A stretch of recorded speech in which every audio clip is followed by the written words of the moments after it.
Hello and welcome back to another episode of The Kid Stays in the Podcast. I'm your host, Trey Cooper, and joining me this morning is... Solomon Cannibal. Oh man, it wasn't the worst name, but the problem is your name is also a spoiler. Is that a spoiler? Tisk. It's not a spoiler I at even all. told the good people we're going to be talking about. Already spoiling things. No. How would they possibly know? They saw the title of the movie on our podcast. They clicked it. And they've probably seen it. And if they haven't, then... Honestly, it's kind of true with plot descriptions these days. The movie tries to slow burn it, but I'm sure that you probably read about it or you wouldn't have clicked on the movie in the first place. Yeah. Anyway, we have a great show for you. It's going to be jam-packed, so we're going to try and be as efficient as possible. We have two new shows that are like airing side by side. That is Marvel's Moon Knight, and then of course Paramount Plus's Halo, which we discussed last week. So we'll just do a quick recap of those, and then we'll be moving on to our feature film that we'll be discussing this week, which is Mimi Cave's debut feature film, Fresh. You said feature film twice in like one sentence. Did I? Mm-hmm. Oh, I said featured film, Okay. and then I said feature film. Different words. Okay. Totally you added different. one single letter. Well, what am I supposed to do? What's another word for debut feature film? Just say debut film. Okay. I don't think you're anyone who should be talking about vocabulary. Okay. You're right. I'm sorry. So, yeah, Fresh. Excited to talk about that. I think the only person that most people will recognize from that movie is Sebastian Stan, because of his role in those small little Marvel movies, Yeah. like the Avengers. Very small. But yeah, let's go ahead and discuss. We don't have really a ton to say about either Moon Knight or Halo this week. Not a lot really happened. Yeah. But it's still worth talking about. I mean, Moon Knight, we're We're going to talk about it. We said we were going to. I know what we said. I'm just saying, like, Moon Knight's a new drop. We gotta. All right. Exciting. Well, what do you want to start with, Moon Knight or Halo? I'll let you choose.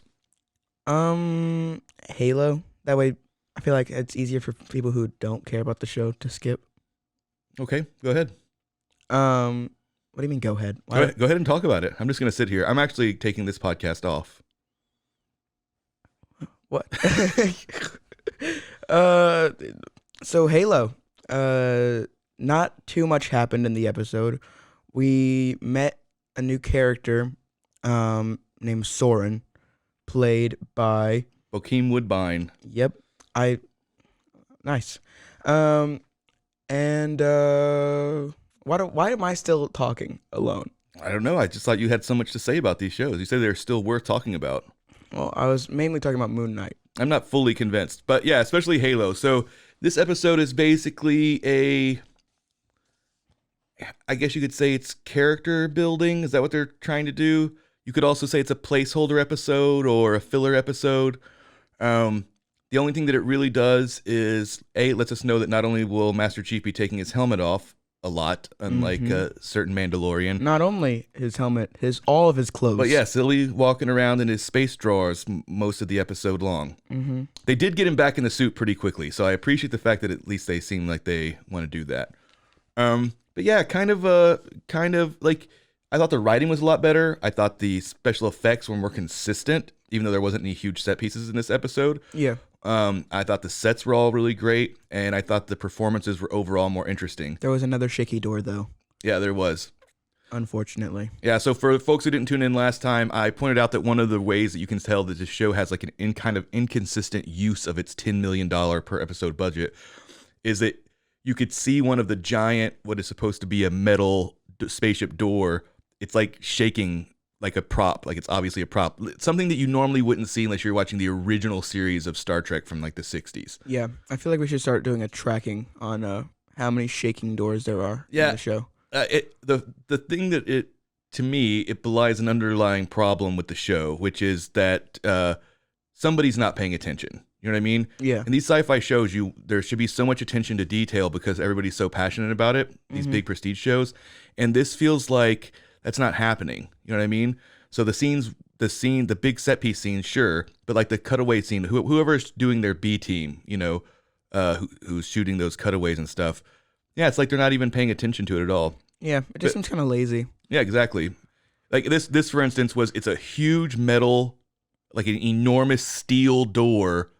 Yeah, and it's like locking like some prisoners or whatever. Yeah, locking a prison, and when the guy pushes the code, every time he pushes a button on the keypad, the entire door is shaking.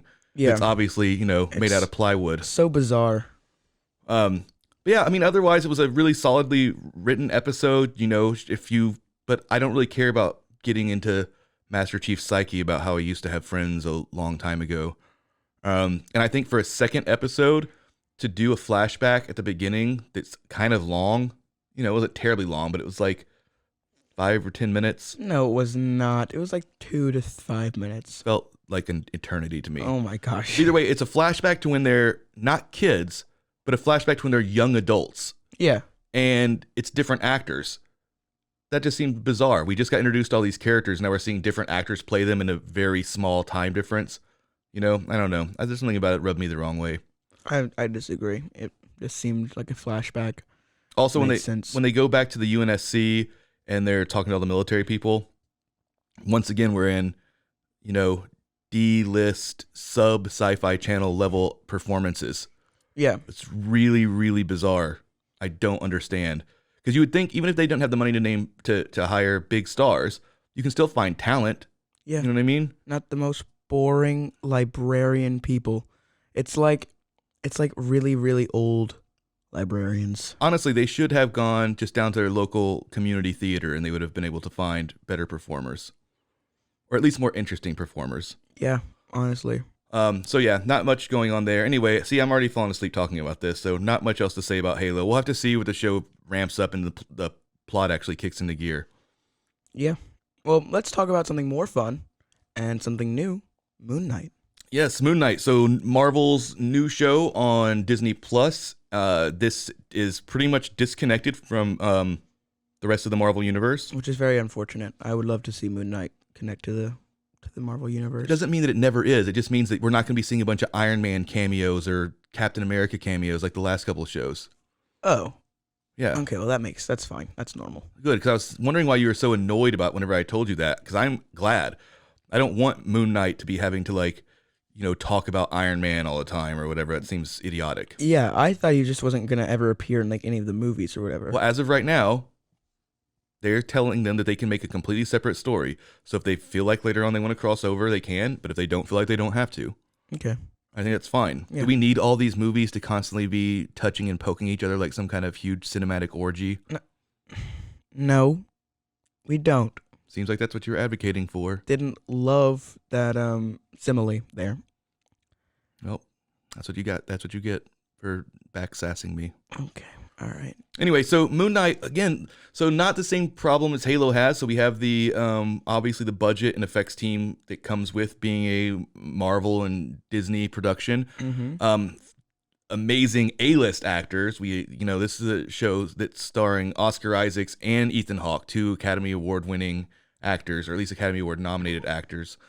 Doing now for Oscar Isaacs, like I mentioned before, before we did the podcast, he has a lot of familiarity with this, because I wanted to say, because I think when I think of Oscar Isaac, I think of like Inside Llewyn Davis, you know what I mean, like Coen Brothers movies. But I think of Star Wars. I was gonna say, obviously a lot of people are gonna think of these huge franchise movies, so he is familiar with working in big franchise movies.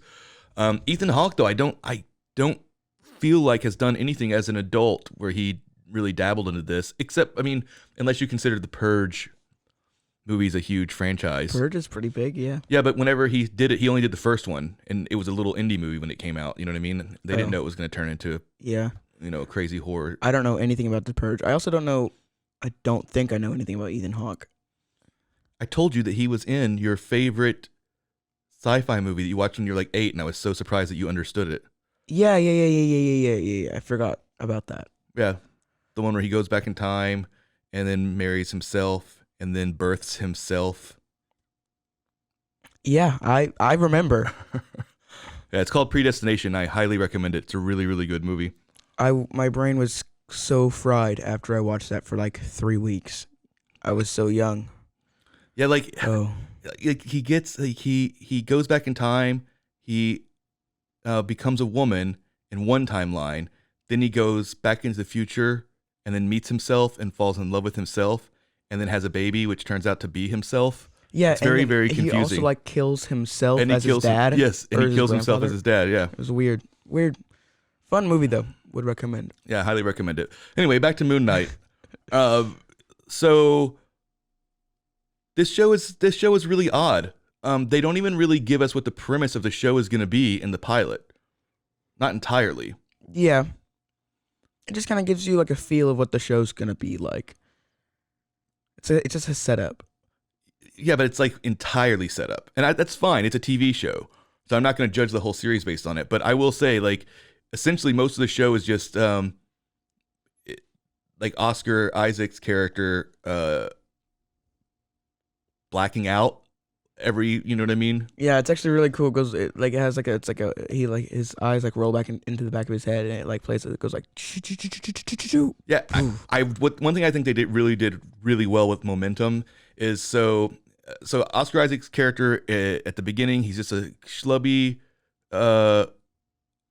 gift shop worker at the Museum of Natural History in London, and he's obviously kind of a loser. He lives alone with his goldfish, like that George Salazar song, but he seems perfectly happy with his life, except for the fact that he believes that he's having night terrors or he's sleepwalking or something. So he puts sand around his bed, tapes his door closed, and chains himself to the bed to make sure that he doesn't get out and go sleepwalking. Yeah. So at first we're given very brief glimpses into what he might be doing whenever he thinks he's asleep. You know, a girl thinks that he asked her out. A girl thinks that he asked her out on a date. Yeah. And you can tell that he's used to dealing with that because he just goes along with it, you know, and assumes he must have said something when he was asleep. Mm-hmm. But the momentum starts building to where he starts flashing in and out of his own body over the course of like action sequences or car chases. Yeah. It does have a little bit of a downside of meaning that we don't get to see a lot of the action happening. But it's really fun, I think. I thought it was really interesting because he's like a sweet little, he's very lovable, sweet guy. And then he's just like really scared, and then all of a sudden crazy things are happening around him. And I just think that's fun. I think it's really funny, and we were discussing this last night, that a lot of the internet has talked about how fake his British accent sounds, which is the point of his entire accent, is that he's not, you know, a British person. Yeah. In real life. But yeah, other than that, a quick setup with Ethan Hawke, who we know is working with some Egyptian god or for some Egyptian god, and he basically is judging whether or not people are worthy. Yeah, it's like a scales of... Yeah, he's like a tattoo on his arm, and he holds your hand, and then he says, you know, Amen is it Amen? Amit. It's Amit. I have nothing to say. I don't know. I have nothing to say about this. Mm-hmm. Like you're on a Senate committee hearing. But yeah, I think it's Amit. But yeah, they the scales will move back and forth, and then if Amit judges you unworthy, then you die. Yeah. But other than that, we really don't know what the plot of the show is. We don't really know how he turns into Moon Knight. We don't have any idea what its connection to him is. He's kind of getting stalked by some weird mummy thing throughout the episode. We don't really know what Ethan Hawke wants or anything like that. Yeah, and we only see Moon Knight at the very, very end of the episode. Yeah. But I think it was a good way to, like, it gave me excitement for the next episode and future episodes. Yep, I'm looking forward to it, but there's not much to say about it now. Yep. All right, well, we have a very special guest going to be joining us today, Katie Rivers, who has flown in all the way from San Francisco just to do this podcast. That is the only reason that she is here. Yeah. Mm-hmm. She took time off of work. She took time away from her family and friends to do this show. So I don't want to waste any more time talking about Moon Knight. So we're going to take a quick break and hear from our sponsors, and we'll be back with Katie Rivers to discuss Mimi Cave's Fresh.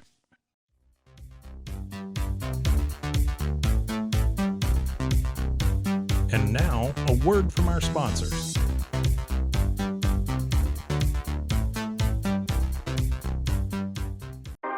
"911, what's your emergency?" Do you hear that? It's coming from the house. It's coming from inside the house? Do you mean? Could it be? The poltergeist. New from Rogue Media. Two haunted hotties talking about haunted places. Every episode, we dive deep into the darkest places and give you a bit of history. We're getting spooky in all the right places. You've gobbled your last ghoul. Follow along for the craziest and spookiest stories with Debbie's Dark Tourism. The Stanley Hotel, Winchester House, the Alamo, Hotel Monte Vista, and more spooky places. Find us at _Poltergals. POLTERGALS. Look over your shoulder.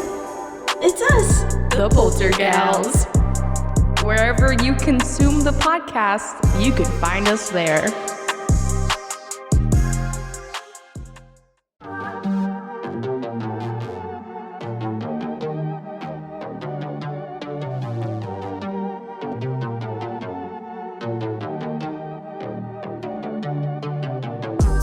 Hey y'all, I'm April, Hi, I'm Caroline. and we have a new podcast for you. What's it called, Caroline? Bloody Happy Hour. It's going to be your new favorite guilty pleasure.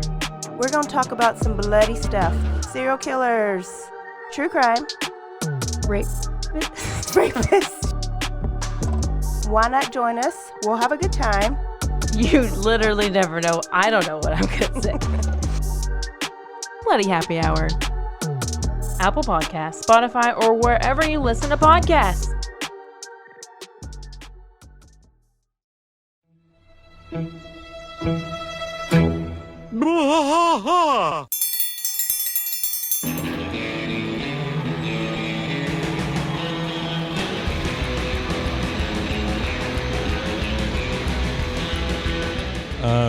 What are we doing here, Rusty? What are we gonna do? Yep, we're doing the King of the Hill rewatch podcast. King of the Hill Yes, sir. rewatch podcast. Yeah, so we're gonna go through one episode at a time.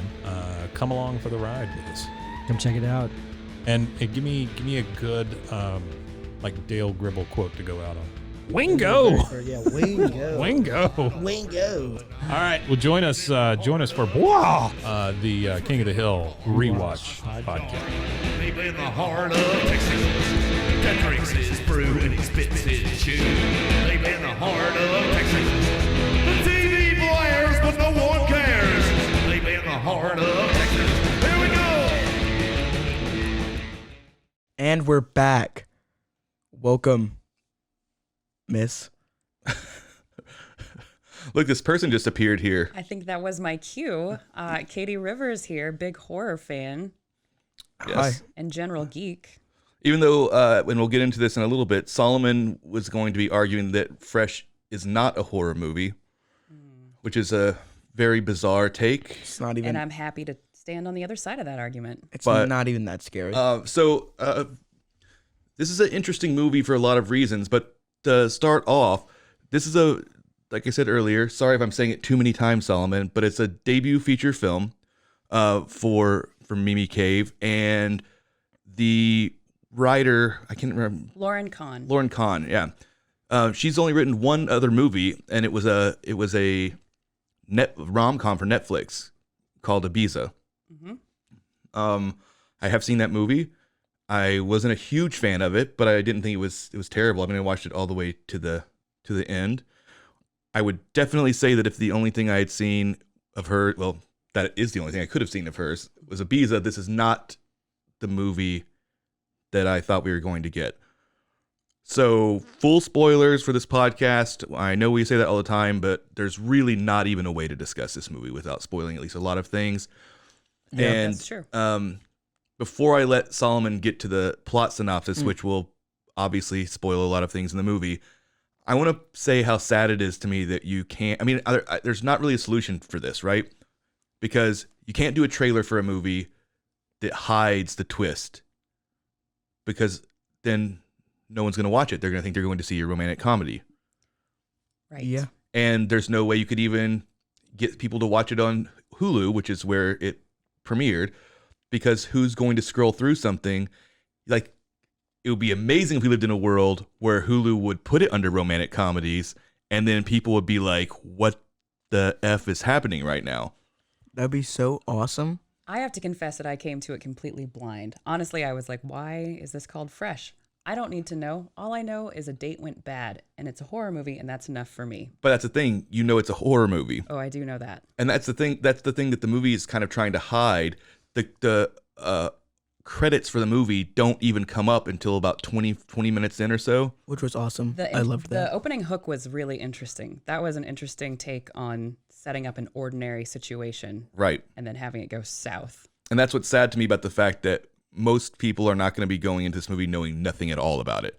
Even if you're the kind of person like me who doesn't want to read a full plot synopsis, I at least want to know what the movie that I'm going to see is about. Most people do want to do that. That's fair. So, yeah. Anyway, Solomon, it's time for you to give us a plot synopsis of Fresh, just so that the listeners and viewers are all caught up. Why can't we just give the plot synopsis to our guest? Nope. Wouldn't that be so much more fun? That's your job. For everyone? It's your job to do the plot synopsis. I'm going to critique the plot. Oh, no. I don't want to do this anymore. Plot synopsis? Make it good. Yes, ma'am. Plot synopsis? So that's what I'm doing? Mm-hmm. Okay.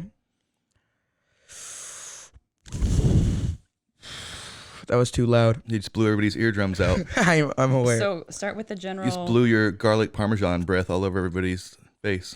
I had an Altoid. Can we maybe assist you and say like? No, we can't assist him. No, you cannot assist. Just so you know. Okay. Yeah, it's gonna be painful. Yep.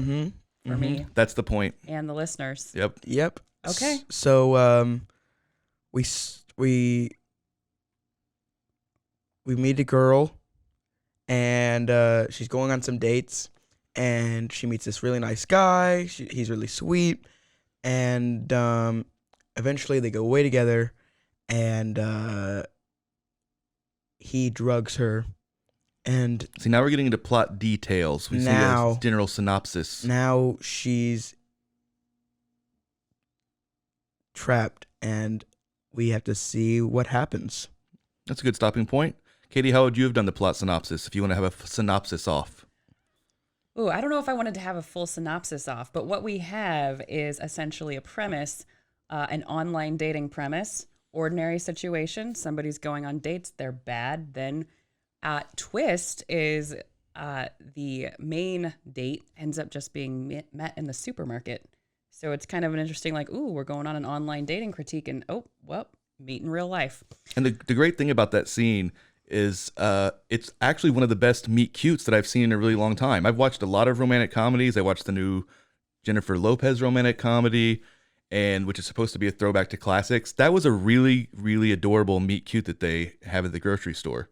All before the credits. Like, this is Right. the brilliant part of the hook before the credits. Yeah, we get a mini rom-com in there. Mm-hmm. Yeah. So that's what you would say for the synopsis. And then, no, I didn't say I would be good at the synopsis. I said I was willing to help Solomon with the synopsis. You said you were going to No, but critique I don't think there's a way to do the synopsis within having the and then part, right?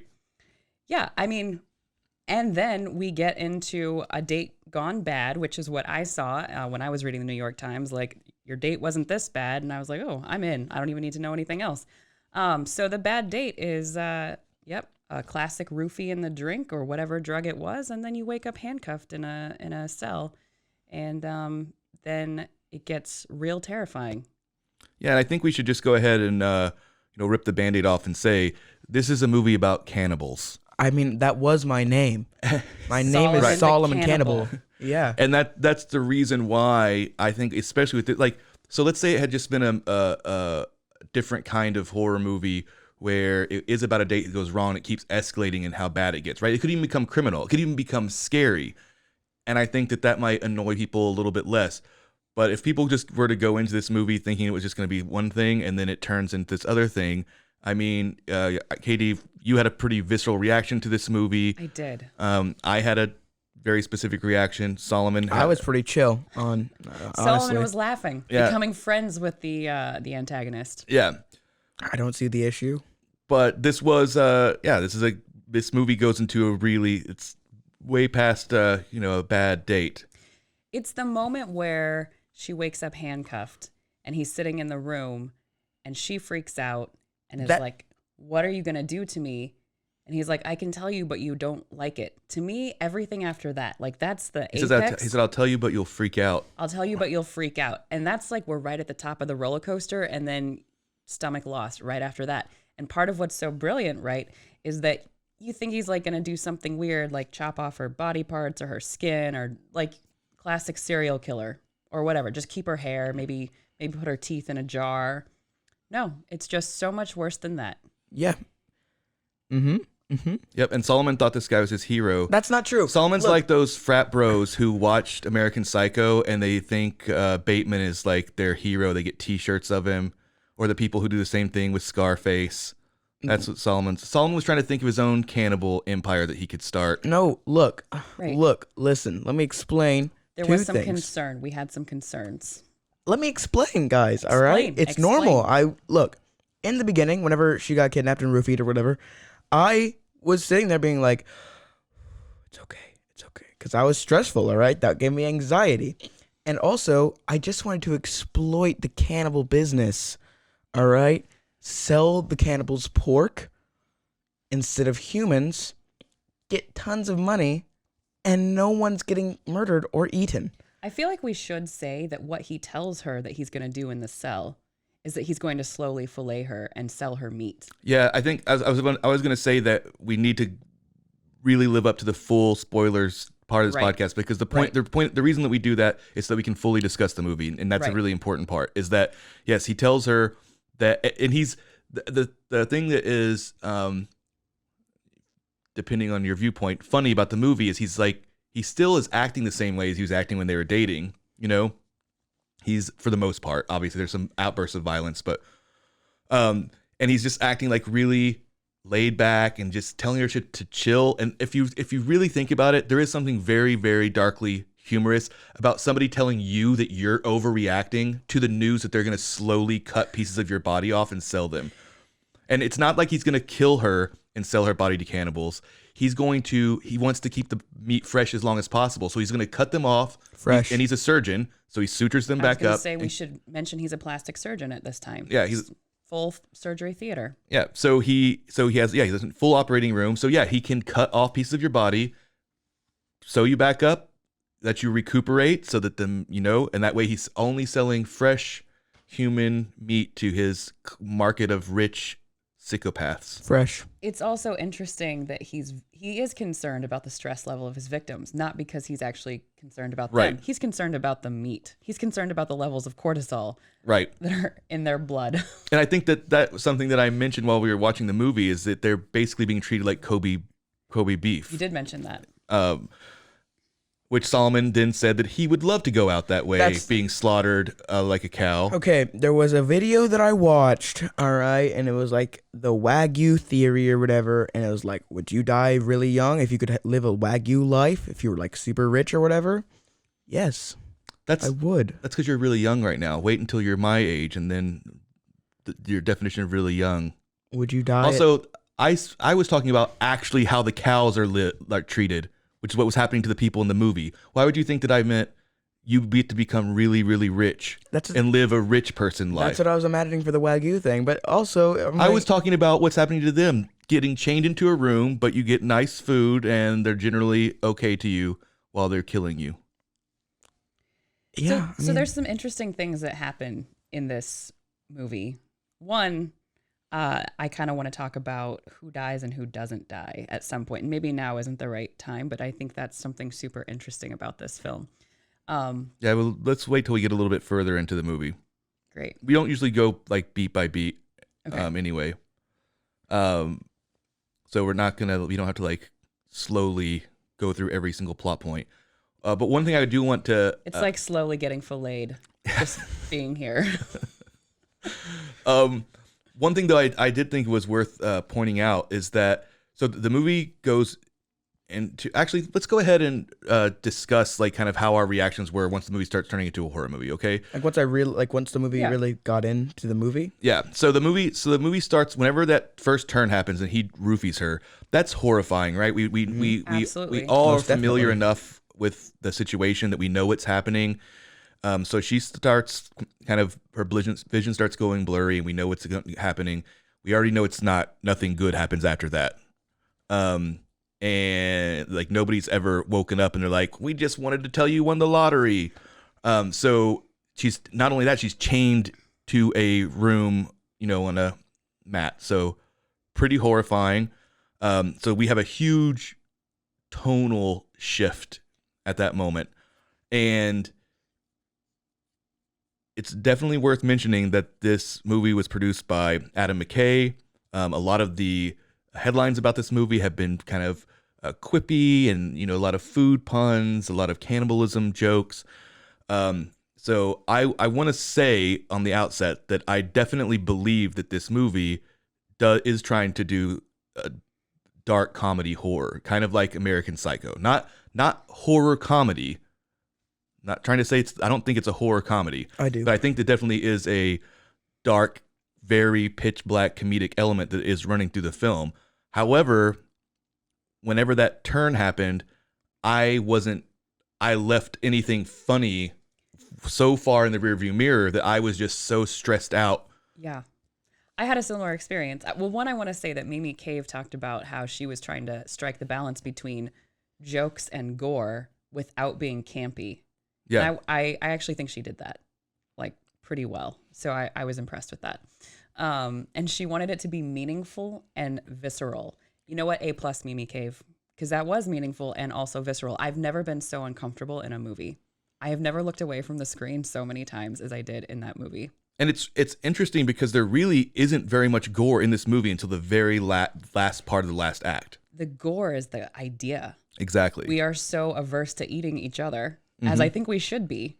Yeah, that's fair. I can barely look at the screen when they're like throwing up butcher shop like it's Kobe beef. And you're just like, oh, this guy's just going to work. It's another day at work. And I'm like, I can't watch this man work if what he's doing is eating another person or preparing another person. No, that makes sense. And I think that, but even the scenes where he's doing the surgery, I was expecting that because there's a lot of plastic surgery shows on TV where they very graphically show tumors getting removed or face lifts and stuff. So I was expecting that the gore was going to come there, but we really don't even see very much of that either. You're right. It's the anticipation of the gore and it's the results of the gore. What we see are the results of the gore. Yeah. So go ahead and reveal that our protagonist, first thing that goes for her is her butt.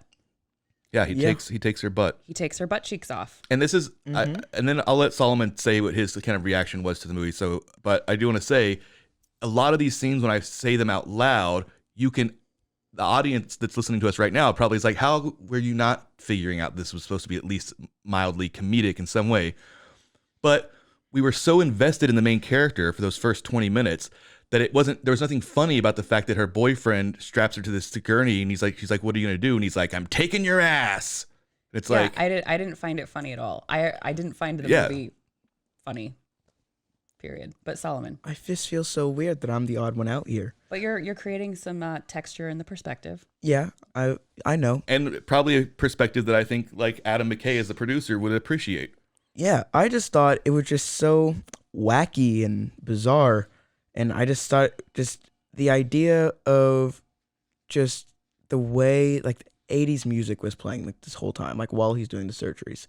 And like all this like fun, upbeat things are happening while this really crazy, dark, awful thing is happening, which I just thought was funny. And they really do. They actually have him like slide into the kitchen like Tom Cruise in Risky Business or Cocktail. Yeah. Right before he starts carving up like a woman's leg that he gets out of his refrigerator. Yeah, carving up leg bones, vacuum packing them, like throwing knives, vacuum packed meat steaks all over the place. And I don't remember what the needle drop there was, but it was like some 80s pop song.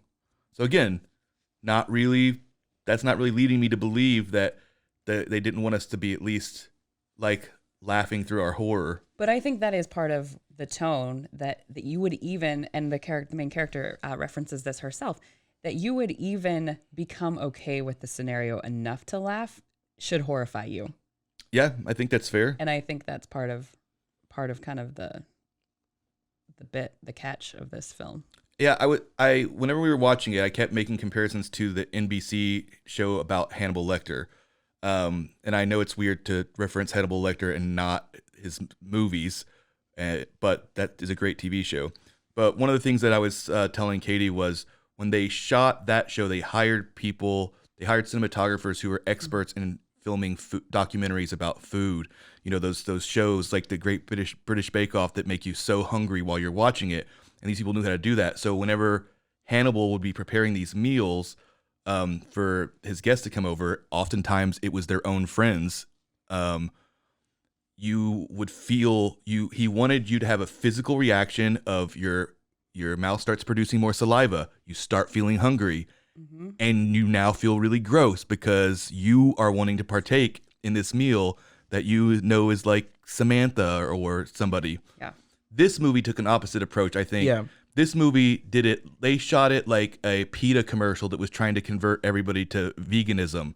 Like they shot the grinding of meat and the butchering of meat in a very grotesque way, even when it wasn't you seeing it getting cut off of a person. Yeah, and they also like filmed mouths in a very gross way, and like even in the beginning, before it gets to, or like before the credits, it's still like even like watching them like drink or eating, we just felt gross for some reason. Well, there was a lot of close up on. There was a lot of mouth work. Yeah. And having gone into the film entirely blind and I did not know it was about cannibalism. I just thought it was about bad dates. I was like, interesting. What's happening with all these mouth shots? So I actually thought that was incredibly clever. So Agreed. I can't remember what the cinematographer's name is, but he works with. I'll get that for you.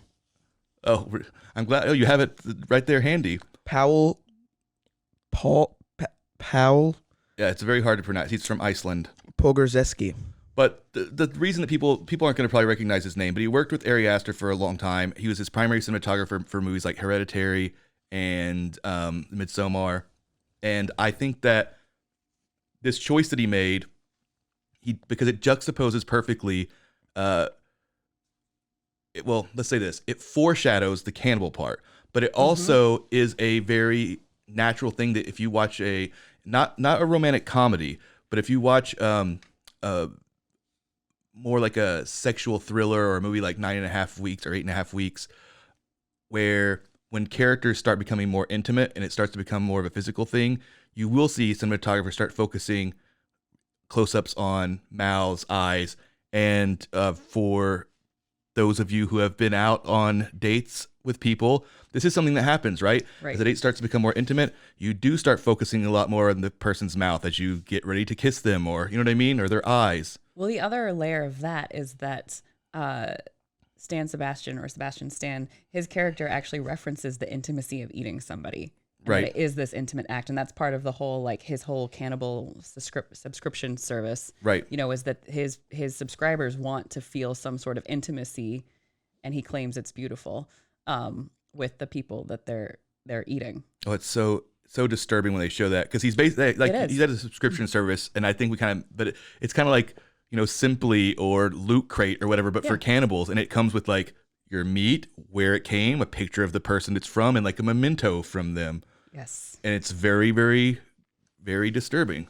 Yeah, that was weird. I choose will to agree. believe, not because I think that nothing bad can ever come from Texas, but I'm just going to choose to believe that he lied about where he was from, and he's not actually from Texas. But he was supposed to be a cannibal from Texas. And they did say that one of his subscribers had a big cowboy hat on, which I found mildly amusing. Classic. So, Solomon, why don't you tell us some of the hilarious jokes in this hilarious movie where a woman gets her butt cut off at the beginning, which now that I say that, it also sounds like it's a joke. Yep. It's not funny, though, Ha, guys. ha, ha, ha, ha. It was terrifying. Look, Yeah. I've already explained. I just felt like the whole idea of just him just talking about it like it was like the most normal thing in the world, while the most upbeat music is playing, and it's like the recording is like it's like a fun like kids movie. Like there's this where there's like he's driving around with his cart. My bad. I hit the mic. When he's driving around with his meat cart, and he's like running down, and it's like the shots is like going around the hallways, and it's like really fun. He's picking up his new legs. He's having fun at work. Yeah, it's just a fun. It's just so weird, and I liked it. I like the black comedy. This movie plays with the core emotion. Like horror, the core emotion of horror is fear, but then you have this pull at laughing when you should be afraid, or you should be casting judgment or disgust. Well, That's interesting. And it's something like whenever I ride roller coasters, I get very, very afraid at the top because I'm very afraid of heights. But I still like roller coasters. But if you've ever ridden a roller coaster with me, then I just end up laughing hysterically the entire time. That's true. I start off screaming and then I just like laugh hysterically like the Joker. I would know. It is quite odd. I mean, when I got in trouble in 5th grade and got called into the principal's office, all I wanted to do was laugh. The only other option is crying. That's when I learned I laugh when I get in trouble. This film, I think, it does all the many things that a horror movie wants to do, because in addition to being viscerally like uncomfortable, I also thought that it was super smart and I liked it a lot. I was like, okay, I got through that and I appreciated it. And horror movies are usually cautionary tales or prescriptive statements about society.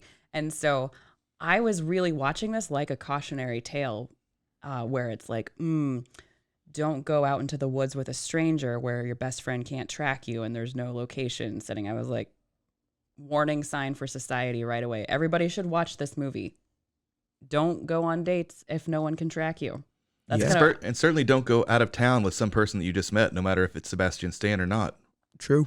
Right. But at least if you are going to make that decision to go out of town with a person that you met in the supermarket 3 days ago, make sure that people can find you. Yeah.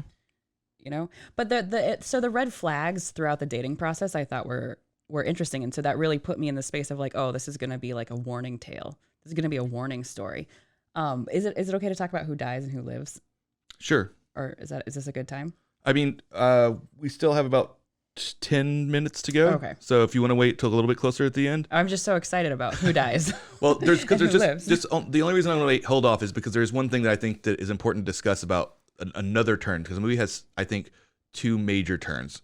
Fair. So the first one is whenever he turns out to be somebody who's a cannibal, who's going to butcher you like livestock. This is true.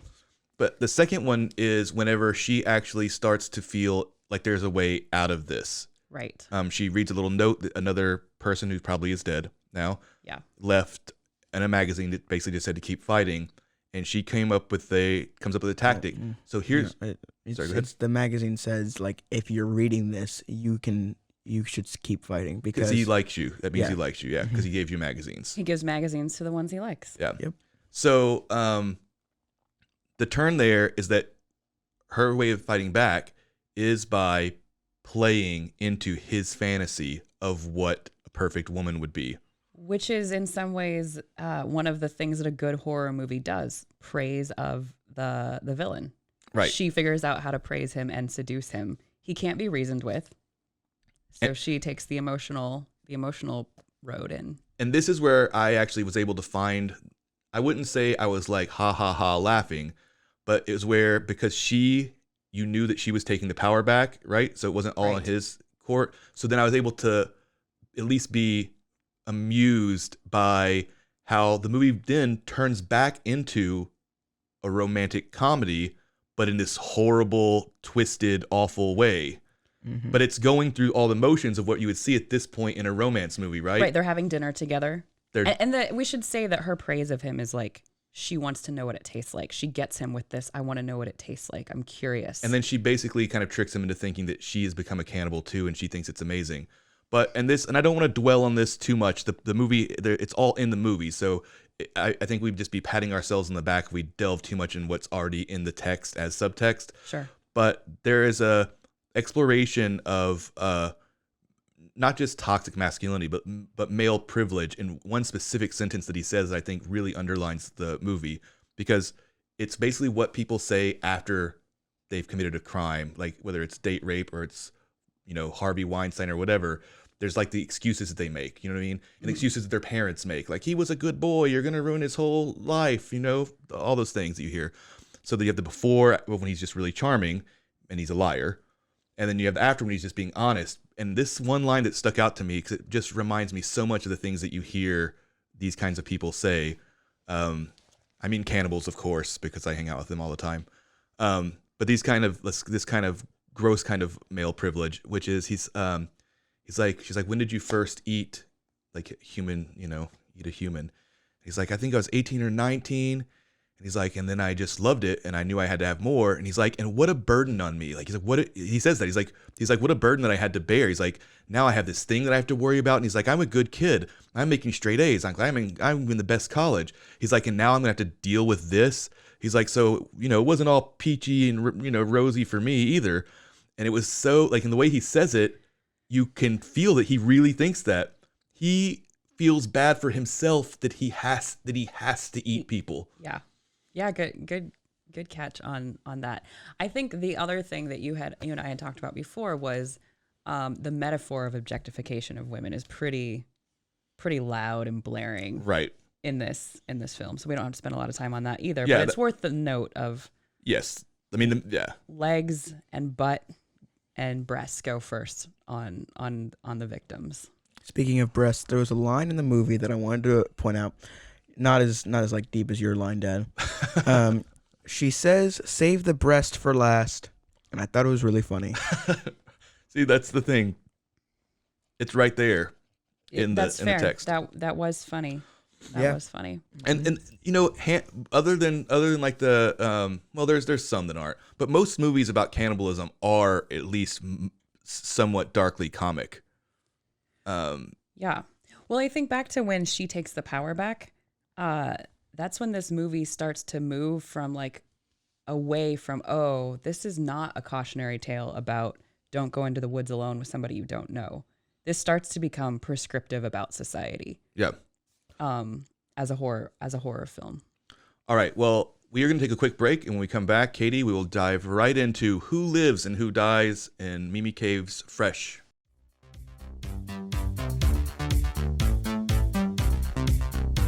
And now, a word from our sponsors.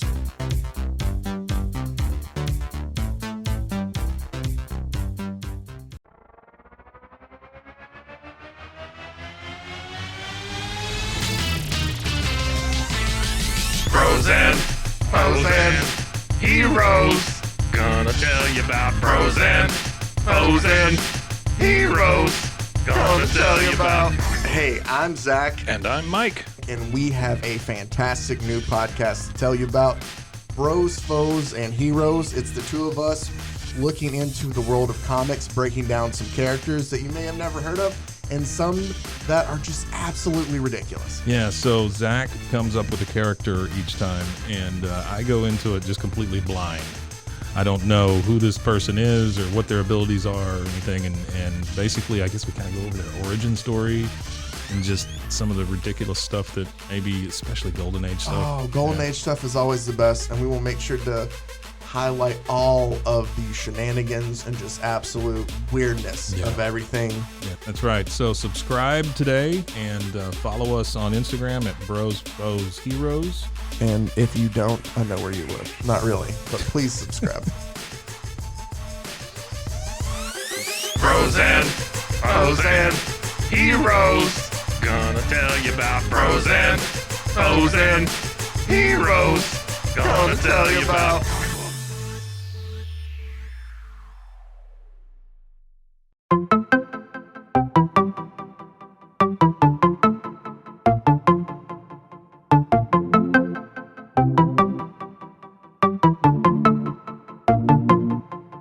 Welcome to One Star Rewind, a new podcast about those dreaded one-star reviews that every business owner hates to receive, but yet every customer loves to read. During this podcast, we will peel back that one-star review to better understand how it happened, when it happened, and what the business owner is doing after receiving that one-star review. This podcast will be about love, hate, and laughter. On One Star Rewind, we will meet with real business owners who will tell their stories and how they do rely on reviews for their business.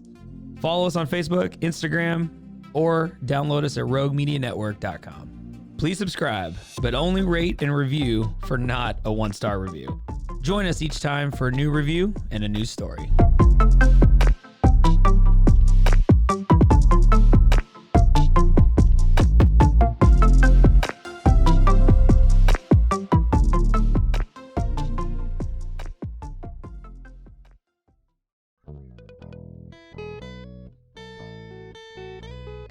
Hi, this is Sarah. And I'm Carter. and this is some of our thoughts. We're two Southern sommeliers, and we want to share everything we love and know about wine. We started hanging out during quarantine and cooking and drinking and listening to music, and we just thought this would be a great way to bring everything we know to you guys. We will make wine knowledge and food pairings easy and approachable. So put on your favorite vinyl, grab your favorite glass of wine, tune into our show, and let's have some fun. Wine and vinyl. So check us out on roguemedianetwork.com or wherever you get your favorite podcast. We'll be talking about a lot. Welcome back, everyone. We're continuing to talk about Mimi Cave's Fresh. You say everything so aggressively and sarcastically. What do you mean? One of these days, everyone's going to get to watch me hit this microphone and slam it into Solomon's face. That'd be really funny. It will be very funny to me. And that's basically a segue into who lives and who dies. Who lives and who dies? This is a horror movie after all, and so far the body count is at 0. Which is super interesting, and I didn't even necessarily notice because I was so horrified about people just losing parts of themselves. Mm-hmm. And that when I talk about like horror as either cautionary or prescriptive, in a cautionary tale, the protagonist is dead, dying. And then in a lot of horror, all the minor characters are dying. And what we don't see is the minor characters dying. We anticipate their death. We're certain at a number of times that they are dead or are going to die, and they keep surviving. And I thought that was really interesting, where actually this group of women, because let's kind of world build a little bit. What's his name? The new Hannibal, Sebastian Stan. His name is Steve. Steve Kemp. Yep. Steve the cannibal. Yep.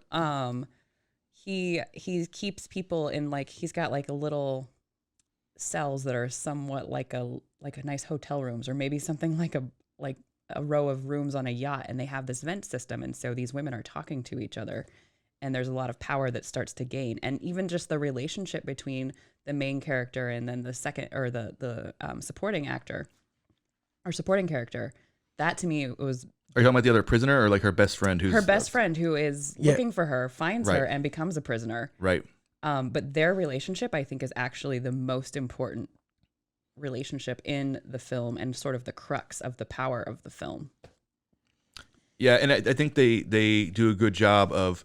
I mean, this is a movie about empowerment, but I thought it was really interesting. They were able to undermine 2 tropes in one fell swoop. One, the man doesn't come in to save the day, but now I hit my microphone. We should stop using our hands so much.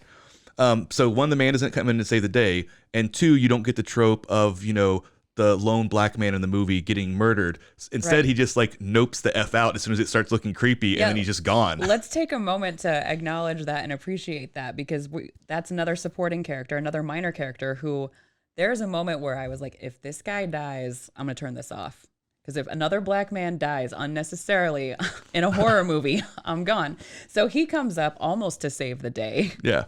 And then hears a gunshot, and then gets in the car and drives away. And drives away from the movie. Yeah, drives away from the movie like, I don't need to die today. Yeah, but this not only get to undermine that trope, but then they also get to make it to where it's about female friendships and the power of those, and keep the message being around female empowerment. Yeah, and we have JoJo T. Gibbs playing Molly, who is an African American woman, a black woman, in this supporting role, but also pulls together with the lead to create the empowerment. And what I like is that the empowerment actually came from where power should come from within these two women.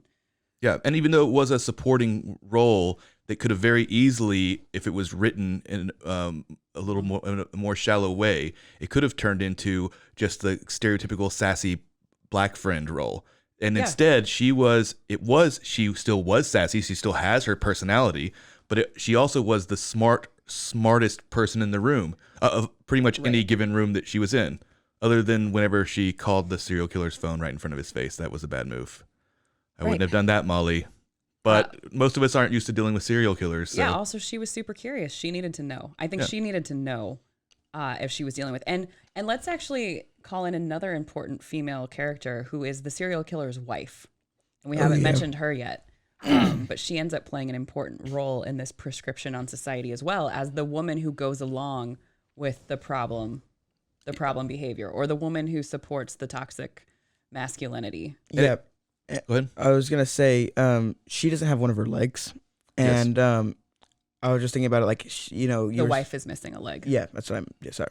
And you were talking about, like, losing parts of yourself, and she, like, lost a part of herself to a man, We don't know that, though. Oh, yeah. But it is kind of implied. The film alludes to maybe she successfully seduced her way out. So in some ways, she chose a self-preservation technique to supporting the cannibalism business. Yep. To preserve herself. Yeah, and I think that there probably was some kind of critique that was going on of, I don't think they blatantly say it at the end of the movie, of, the kind of women who prop up toxic men. Yeah, Jojo T. Gibbs' character, Molly, is yelling that as she is bashing in her face with a shovel or whatever it is. Yeah. That was pretty blatant. I would say that I would ding the movie pretty heavily for not really doing anything with that character, because they do a whole reveal that she, like Solomon said, like that she's missing a leg. And in the movie that's about cutting out people's body parts, there's a lot of backstory there that I think leaving that unexplored at all, it actually ended up making her just a more one-dimensional villain than the toxic, cannibalistic, roofing man. I don't know if I would totally say she was one-dimensional. I mean, she has this interesting moment where, well, it's interesting. I guess it's a reveal for us because she sees, Steve dies in the end, or the first end. Yeah. So let's just thankfully go ahead and say that Solomon was very sad about Steve No, dying. I wasn't. I was just sad about the way Steve also loses some body parts, and that made Solomon uncomfortable. Yeah, Solomon, why don't you tell us about what happened to Steve? I'm not gonna. The people don't need to know. They don't deserve to hear. Well, don't use graphic language. Just give them a general sense of what happened. Got bitten off. It got bitten off. Yeah, a successful seduction occurs, and a successful attack on Daisy. What's Noah? Noah is the name of the character, the main character. And then she's able to get two other women out, one of them being her best friend, Molly. And that's when they turn into this like power team of women who are not unscathed. In fact, they're very scathed, who take on Steve. And that fast forward us to the point where Steve's wife has been trying to get a hold of him and she can't. She shows up on the scene. She finds his murdered body. And that's when her character can go either way. Like one backstory would be revealed if she shows relief at his death, but she pragmatically says, get his body on ice, as if like she's just making a business decision. Right. Yeah. We need to sell, this is fresh meat, we need to sell this. And I will say that I would much rather have a tight, brisk horror movie that sacrifices a little bit of character development for tertiary characters than I would another, because I know I'm in the minority here, but I really find like the really popular horror movies like Hereditary to be almost unbearable, because I don't want to watch a 2 hour and 15 minute long horror movie. You know what I mean? It's just too much. It's too long. It's too much misery. And yeah, so I'm gonna still ding them, because I think that if they should have just not revealed anything else about her that would make me want to know more. Well, she then fakes, like, to try to get close to Noah, to try to kill Noah. She fakes, she does a little performance of, oh my God, you saved us. I was like a prisoner, and then gets close to Noah's neck and then tries to strangle her. Noah should not have been trusting her. She never seen a Scream movie. All the killers in the Scream movies always pretend like they were the victim for a second. And that lady was wearing perfectly nice clothes and had all of her body parts. Well, she didn't. She was missing a leg, but she didn't know that. But Noah couldn't know that in that moment. But either way, I was very happy. I realized at some point, and this is not me just trying to humble brag my prediction abilities. I did say it at some point in the movie, because I was so nervous that it was going to have a nihilistic ending. Because did you ever see Promising Young Woman? No, I didn't see that. Very, very similar theme of this movie. but with just such a brutally nihilistic ending that it made me infuriated. It made you. It just made you. Not that they made the wrong choice, even though I think they did, but it just made you feel gross afterwards for like 3 hours. Sure. But it was whenever I realized, like, oh, okay, her name is Noah. They wouldn't. That's not a normal girl's name, or not a common girl's name. Not a common girl's name. So I was like, so if she doesn't end up leading everybody to safety, then that was just a dumb, quirky choice for them to use. So thank God that ended up happening. She did. She pulled them out and then they banded together. I think I want to actually call out some of the most dreadful moments where we just know that there's this third woman, Penny might be, I think the character's name, is in the cell next to Noah, and they're talking, and you know that part of Penny has been taken. Like, you know, probably many parts, yeah. Right. And you don't know how much, but there's this really brilliant dread the entire time of like, is this person just a torso? Is like what is left of this person? And then when there's this reveal of what's left with her, and that to me was one of the most like dreadful shots, is just like going up and over the wall where the camera's going to give you like bird's eye view of how much of this woman is left, and it's actually way more than I was expecting. Yeah, same. She still had one leg and one arm and one eye, and the rest of her, or like we don't know if they took her butt or whatnot. Did she have an eye? She was missing an eye? I think she was missing an eye. She had something over her face. I did not notice that. I didn't notice it I either. might have made that up. Well, we're rapidly approaching wrap-up time, but we've been kind of talking over Solomon because he doesn't have anything to say. Not our fault. What? But there is something that Solomon was having a very visceral reaction to, because he didn't really care what was happening to the women. Okay, I'm just kidding. I'm not trying to trap you. Walk onto this hole covered with leaves. Anyway, there's This is where you can tell that this movie was written and directed by women. Mm-hmm. Is, for the most part, there are some scenes, but for the most part, the physical violence is not shown when it's towards the women. Right. But still perfectly allowing you to feel the horror of it, right? They're not trying to shelter you from it.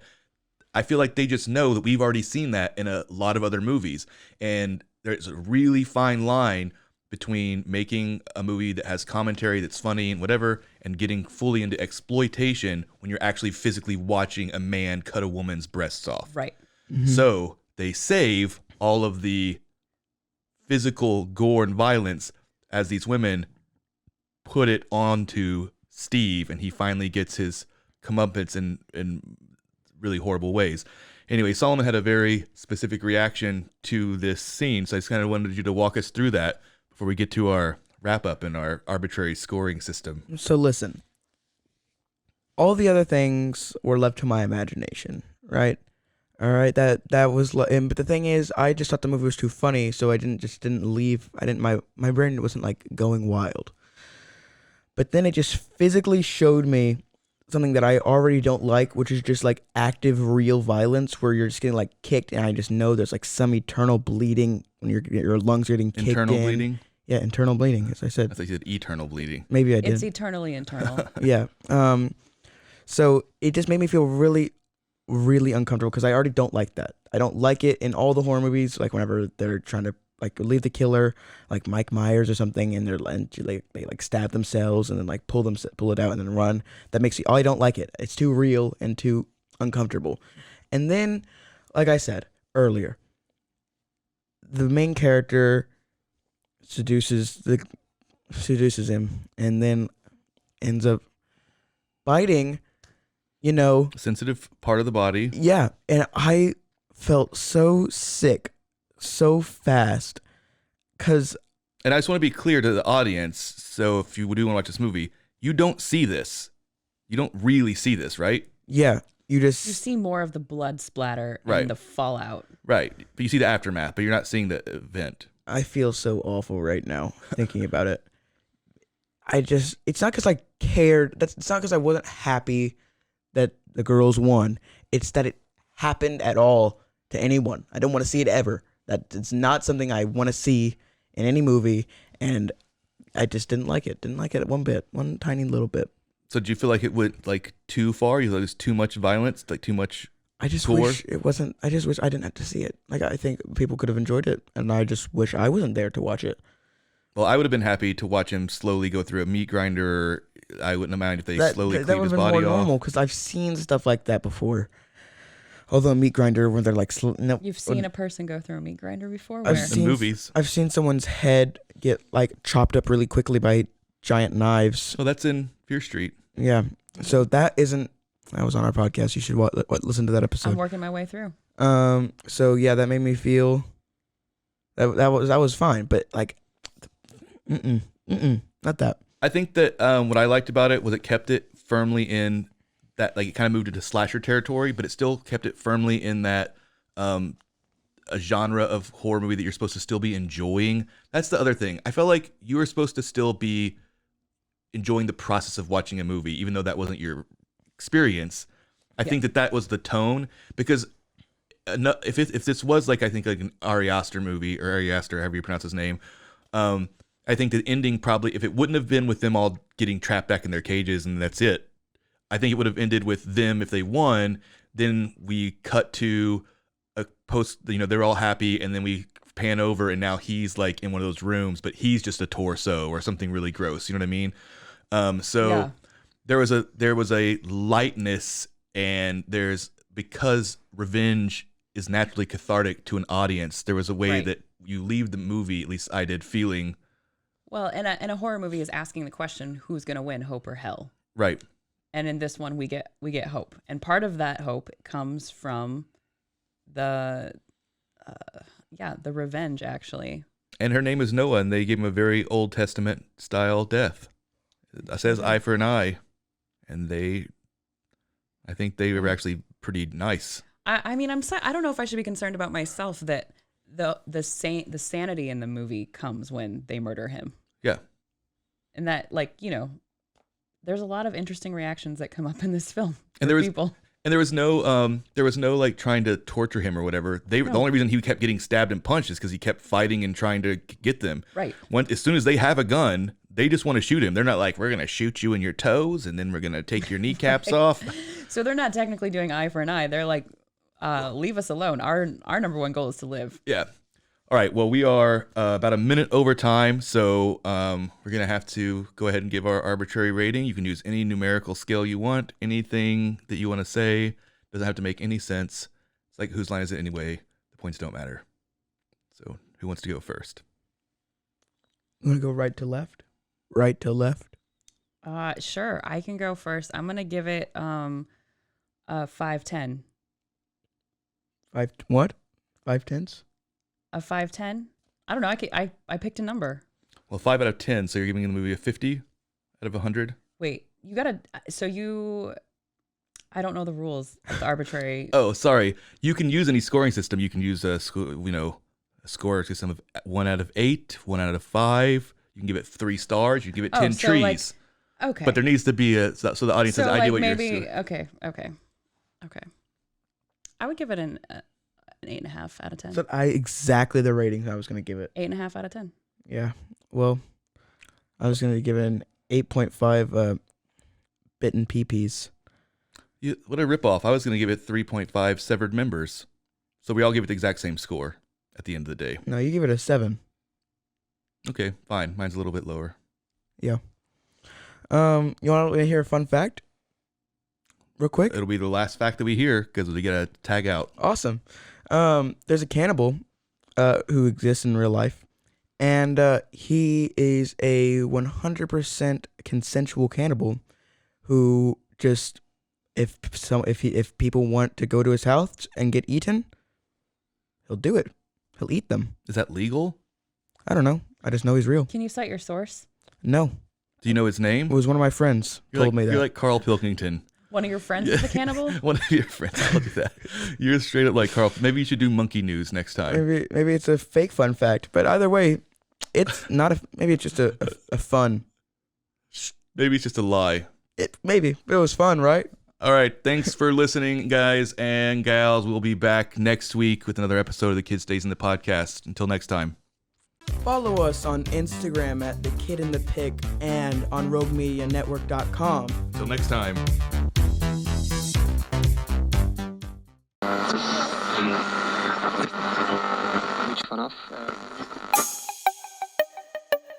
This has been a Rogue Media podcast.